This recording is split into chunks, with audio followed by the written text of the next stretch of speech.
Hello everyone, कैसे हो आप सब। आई होप आप सब अच्छे होंगे, स्वस्थ होंगे और आपके एग्जाम बोर्ड की जो प्रिपरेशन है वो अच्छी चल रही होगी। तो हम ये जो इम्पोर्टेंट फॉर्मूला शीट कर रहे थे चैप्टर वाइज, उसका आज हम थर्ड चैप्टर लेंगे, pair of linear equations in two variable. Two variable means जैसे एक्स और वाई या वाई जेड, इस तरह के जो वेरिएबल होंगे ये क्या होंगे, हमारे वेरिएबल्स। ठीक है। तो लीनियर इक्वेशन, लीनियर का मतलब होता है कि वो एक पावर में ही रहेगा, मतलब जैसे एक्स की, वाई की, इनकी सबकी पावर क्या रहेगी, वन ही रहेगी। ठीक है।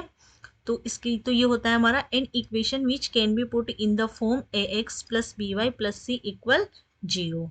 तो ये क्या होती है हमारी, ये linear equation where a b c are pair of linear equation in two variables and a and b are not both zero, मतलब ये दोनों क्या होंगे, जीरो नहीं होंगे। Is called linear equation in two variable x and y. ठीक है। अब ये देखो लीनियर इक्वेशन, अच्छा पॉलिनोमियल और इक्वेशन में क्या डिफरेंस है। अगर हम पी ऑफ एक्स, जैसे ओनली मैंने ये लिखा एक्स प्लस बी, इस तरह का लिखा, तो ये क्या है, पॉलिनोमियल है। लेकिन मैंने लिख दिया p of x equal zero. ठीक है। जैसे मैंने लिखा a x plus b equal zero, अगर हम इक्वल में जीरो लिख देते हैं तो ये क्या होती है हमारी इक्वेशन, और अगर सिंपल इस फॉर्म में लिखते हैं तो ये होता है हमारा पॉलिनोमियल। जैसे कुछ भी यहाँ पे मैंने ये लिखा, ये a x square plus b plus c, तो ये है पॉलिनोमियल। लेकिन अगर मैंने इसके इक्वल में जीरो लगा दिया तो ये क्या हो गई हमारी इक्वेशन, तो ये होती है इक्वेशन। लेकिन हम यहाँ पे क्या पढ़ रहे हैं, लीनियर इक्वेशन, तो हम यहाँ पे टू पावर नहीं, single power a x plus b y plus c, इस तरह का पढ़ेंगे। ठीक है। अच्छा, नेक्स्ट है हमारा solution of system of linear equations. अच्छा, सिस्टम क्या होता है, सिस्टम ऑफ लीनियर इक्वेशन मतलब कि जिसमें एक से ज्यादा इक्वेशन रहेगी, जैसे x plus b y plus c equal zero. तो जैसे यहाँ पे ये है ए वन बी वन और सी वन, ऐसे यहाँ पे a two x b two y plus c two equal zero. तो ये क्या है हमारा, ये है हमारा सिस्टम ऑफ लीनियर इक्वेशन, जिसमें एक से ज्यादा इक्वेशन है। The solution of the above system is the value of x and y that satisfy each of the equation in the provide pair of linear equation. मतलब कि ये जो condition है ये अगर सेटिस्फाई होती है तो उसका मतलब है कि सॉल्यूशन जो है हमारा एग्जिस्ट करता है। जैसे कंसिस्टेंट और inconsistent. Consistent system of linear equation means if a system of linear equation has at least one solution, अगर एट लिस्ट कम से कम एक सॉल्यूशन भी अगर एग्जिस्ट करता है, it is considered to be consistent, तो उसको बोलते हैं कंसिस्टेंट। और inconsistent means if system of linear equation has no solution, it is said to be inconsistent. अगर किसी जैसे इस तरह की इक्वेशन आ जाती है, जिसे कहीं कहीं पर सोल्व करते करते यहाँ पे जैसे ये टू मल्टीप्लाई एक्स इक्वल, जैसे यहाँ पे ये zero multiply x equal to zero, इस तरह की कोई condition to equal to zero, last में सोल्व करने पर ये इस तरह की कुछ फॉर्म बनती है, तो उसमें सॉल्यूशन क्या होता है, इनकंसिस्टेंट होता है। लेकिन अगर आपने सोल्व किया और आपका जैसे ये है एक्स इक्वल टू जीरो आया, तो एक्स इक्वल टू जीरो आ गया आपके पास, तो ये क्या होता है, कंसिस्टेंट होता है ये। ठीक है। इसका मतलब आपके सॉल्यूशन एग्जिस्ट करता है। अगर एक्स की और वाई की वैल्यू एग्जिस्ट करती है तो कंसिस्टेंट, और अगर नहीं करती हैं तो इनकंसिस्टेंट। ठीक है। ये आप क्वेश्चन करोगे तो और अच्छे से समझ आएगा।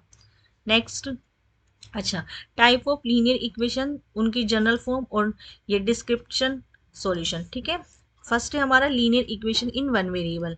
वन वेरिएबल में linear equation x plus b equal to zero, इस फॉर्म की रहेंगी where a not equal to zero. A zero नहीं रहेगा, अगर ए को आप जीरो लोगे तो यहाँ पे एक्स का जो कोफिशिएंट जीरो हो जाएगा, तो ये फिर लीनियर इक्वेशन नहीं रहेगी। लीनियर इक्वेशन में एक्स की जो पावर है वो क्या रहेगी, वन। ठीक है। और ए और बी जो यहाँ पे आपके रियल नंबर्स हैं, और इस केस में ओनली वन सॉल्यूशन।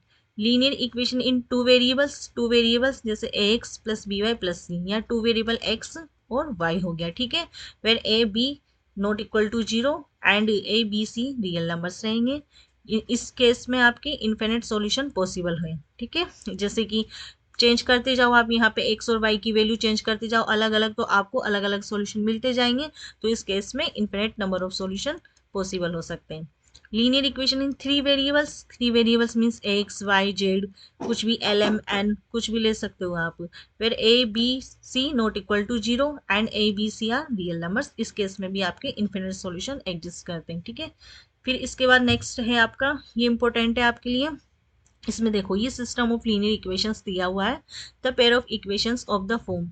इस तरह आपके क्वेश्चन रहेंगे a one x plus b one y plus c one equal to zero, equation one. a2x plus b2y plus c2 equal to 0। अब ये आपके लिए वेरी इंपॉर्टेंट है,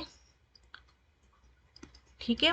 देखो ये ग्राफिकल, यहाँ पे एल्जेब्रिक, और यहाँ पे आपको ये दिखा रखा है कि ये pair of linear equation simultaneous, और यहाँ पे कंडीशन, किस केस में आपका यूनिक सॉल्यूशन रहेगा, कंसिस्टेंट रहेगा, ये आपको पता लगेगा, ठीक है।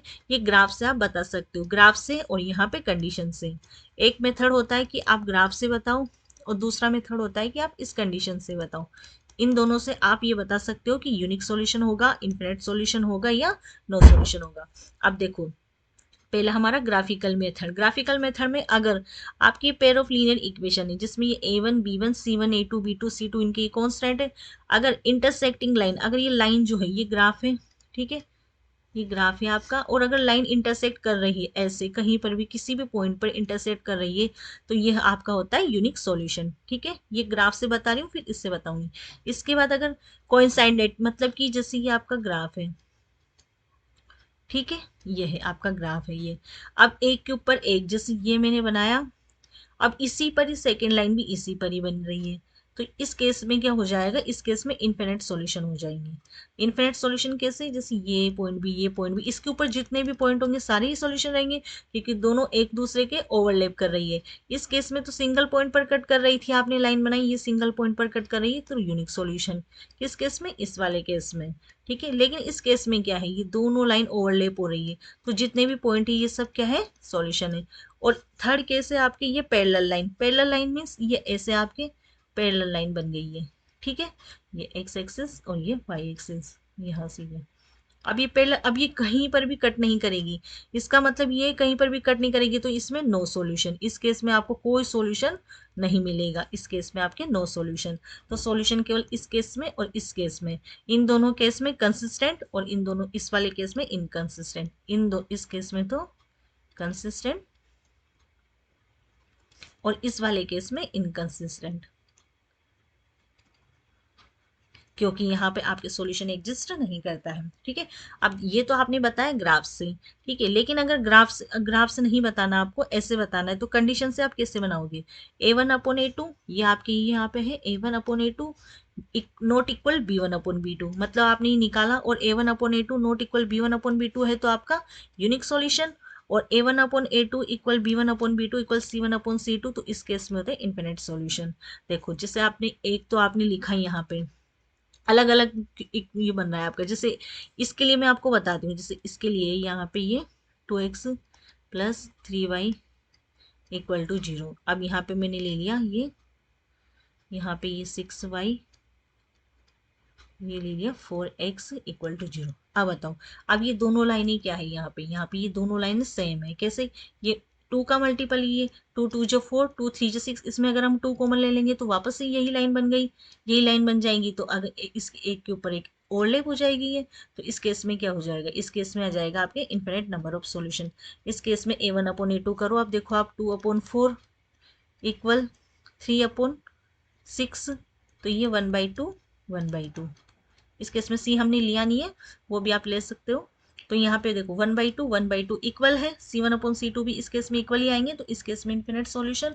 और ये जो देखो ये लाइन जो होगी ये एक दूसरे के ओवरलैप होगी, the coordinate line is the on the solution, मतलब कि जो द एनी कोऑर्डिनेट, मतलब कि आप कोई सा भी यहाँ से कोऑर्डिनेट ले लो, वो सब इसके क्या होंगे, सॉल्यूशन होंगे, इसलिए हम इसको कहते हैं इनफिनिट सॉल्यूशन। समझ गए। और नेक्स्ट इसमें क्या होता है, जैसे इसमें a1/a2, इसमें तीनों ही कंडीशन में क्या होता है, इक्वल नहीं होता है। a1/a2 not equal b1/b2 not equal c1/c2, इस केस में क्या होता है, इनकंसिस्टेंट, ठीक है, यहाँ से। और ये पैरेलल लाइन नहीं रहती यहाँ से। अच्छा यहाँ पे करेक्शन है, देखो यहाँ पे नोट इक्वल नहीं आएगा, यहाँ पे इक्वल और यहाँ पे नोट इक्वल, मतलब a1/a2 b1/b2 तो इक्वल रहता है, लेकिन c1/c2 इक्वल नहीं होता है।